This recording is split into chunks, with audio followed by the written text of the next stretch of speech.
თავი მე-18. უთხრა მათ კიდევ იგავი იმის შესახებ, რომ ყოველთვის უნდა ილოცონ და არ მობეზრდეთ. თქვა: ერთ ქალაქში იყო ერთი მსაჯული, ღვთის არ ეშინოდა და ხალხის არ ცხვენოდა. იმავე ქალაქში ცხოვრობდა ერთი ქვრივი. მივიდა მასთან და უთხრა: დამიცავი ჩემი მოგიშპისაგან. დიდხანს უარობდა, მერე თავისთვის თქვა: მართალია ღვთის არ მეშინია და ხალხის არ მცხვენია, მაგრამ რა კი ეს ქვრივი მოსვენებას არ მაძლევს, დავიცავ, რომ აღარ მოვიდეს და თავი არ მომაბეზროს. თქვა უფალმა: გესმით, რას ამბობს უსამართლო მსაჯული? განა ღმერთი არ დაიცავს თავის რჩეულთ, რომელიც დღე და ღამე მას შეღახადებენ და არ იქნება სულგრძელი მათ დამი. თქვენ გეუბნებით, მალე დაიცავს მათ. მაგრამ როდესაც კაცის ძე მოვა, ჰპოვებს ნეტა დედამიწაზე რწმენას? ზოგიერთებს, ვისაც სჯეროდათ, რომ მართალიყვნენ, სხვებს კი ამცირებდნენ, უთხრა ეს იგავი. ორი კაცი შევიდა ტაძარში სალოცავად, ერთი ფარისეველი და მეორე მებაჟე. ფარისეველი იდგა და თავისთვის ლოცულობდა: გმადლობ შენ ღმერთო, რომ არა ვარ როგორც სხვა ადამიანები არიან, ძარცველები, უსამართლონი, მრუშნი, ან როგორც ეს მებაჟია. კვირაში ორჯერ ვმარხულობ და მეათეც ვაძლევ ყოველი ჩემი შენაძენიდან. ხოლო მებაჟე მოშორებით იდგა და ვერც კი ბედავდა, რომ ცისკენ მიეპყრო თვალი.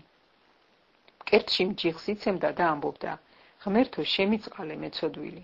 თქვენ გეუბნებით, ეს უფრო გამართლებული წავიდა შინ, ვიდრე იგი, ვინაიდან ყველა ვინც თავს აიმაღლებს, დამდაბლდება და ვინც თავს დაიმდაბლებს, ამაღლდება. მოუყვანეს მას ყრმებიც, რომ შეხებოდა მათ. ეს რომ უწაფეებმა დაინახეს, კიცხვა დაუწყეს, მაგრამ იესომ მოიხმო ისინი თავისთან და თქვა: გამოუშვით ბავშვები და ხელს ნუუშლით ჩემთან მოსვლას, ვინაიდან მაგათნაირებისაა ღვთის სასუფეველი. ჭეშმარიტად გეუბნებით თქვენ, ვინც ისი არ მიიღებს ღვთის სასუფეველს როგორც ბავშვი, ვერ შევა შიგ. კითხა მას ერთმა მთავართაგანმა: კეთილო მოძღვარო, რა ვქნა, რომ საუკუნო სიცოცხლე დავიმკვიდრო? ხოლო იესომ უთხრა მას: რატომ იწოდებ მე კეთილს? არავინ არის კეთილი გარდა ერთი ღვთისა. იცი მცნებანი, არ იმრუშო, არ მუკლა, არ მოიპარო, არ იყო ცრუმოწმე, პატივი ეცი შენს მამას და დედას. მან თქვა: ყოველივე ამას ჩემი სიჭაბუკიდანვე ვიცავდი. ეს რომ მოისმინა, იესომ უთხრა: ერთი გაგაკლია, რაც გაქვს, ყველაფერი გაყიდე და მიეცი ღარიბებს და გექნება საუნჯე ზეცაში. მოდი და გამომყევი. ამის გაგონებაზე იგი დაღონდა, ვინაიდან მდიდარი იყო ძალიან. ისომ შეხედა მას და თქვა: რაოდენ ძნელია სიმდიდრის მქონეთა შესვლა ღვთის სასუფეველში. ვინაიდან უმალ აქლემი გაძვრება ნემსის ყუნწში, ვიდრე მდიდარი შევა ღვთის სასუფეველში. მსმენელებმა თქვეს: ვიღას შეუძლია გადარჩენა? მან თქვა: კაცთათვის შეუძლებელი, ღვთისათვის შესაძლებელია. პეტრემ უთხრა მას: აჰა, ჩვენ ყოველივე მივატოვეთ და გამოგყევით შენ. იესომ კი უთხრა მათ: ჭეშმარიტად გეუბნებით თქვენ, არავინ არის რომ ღვთის სასუფევლის გულისათვის დატოვოს სახლი, ან ცოლი, ან მშობლები, ან ძმები, ან შვილები და ახლავე არ მიიღოს მრავალგზის მეტი, ხოლო მომავალში საუკუნო სიცოცხლე. წაიყვანა თავისი 12 მოწაფე და უთხრა მათ: აჰა, ავდივართ იერუსალიმს და აღსრულდება წინასწარმეტყველთა ყოველი დაწერილი კაცის ძეზე.